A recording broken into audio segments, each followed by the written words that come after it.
All right, welcome to The Explainer. Today, we're going to talk about something we all think we get, silence. But here's the thing. It's not what you think. It's way more complex and honestly, way more active than you could ever imagine. So let's start with a big question. What does silence actually sound like? I mean, is it just nothingness? Well, the answer might surprise you, because it turns out there's this hidden architecture to it, all around us. Okay, first things first, we gotta get one thing straight. Real silence, it isn't just the absence of noise. It's not just things getting quiet. It's not a passive thing at all. In fact, it's an active thing. It's engineered. And believe it or not, it can be pretty unsettling.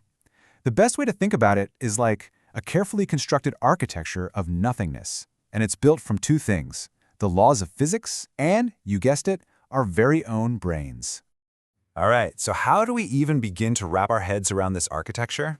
Well, the first step is to kind of tear down this idea we have of what quiet is and really see how it's different from the scientific reality of nothing.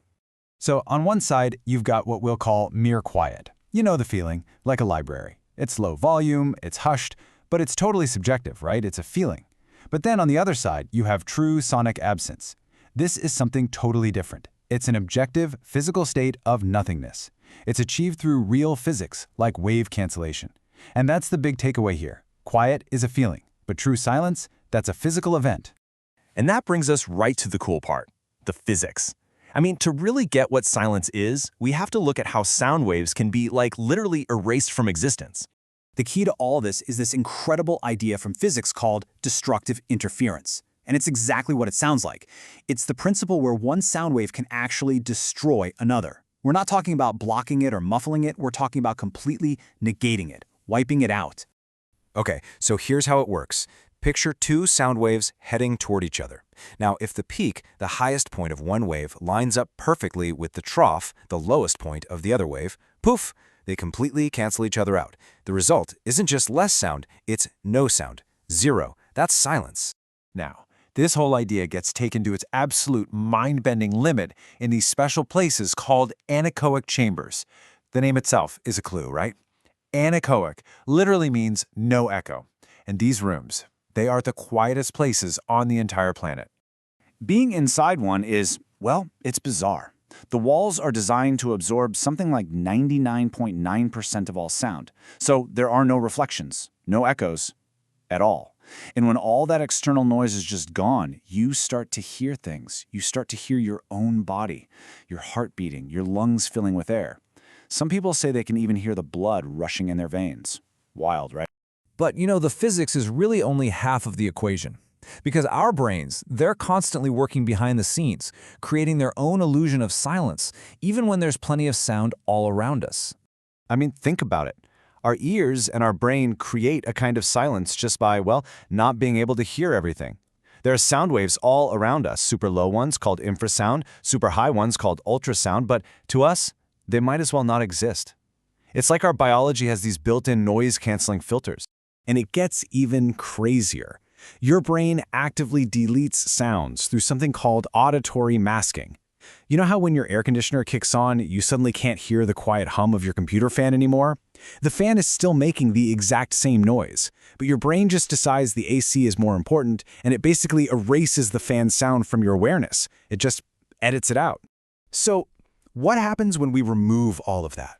What if we go back into that anechoic chamber, where there's no AC, no fan, no anything? We remove every single external sound. What does our brain do when it's faced with a true vacuum of sound? And here's the kicker. This is the really important part. When you deprive the brain of all that outside noise, it starts to invent its own. This is why things like tinnitus, that ringing in your ears, can suddenly seem deafening in a silent room.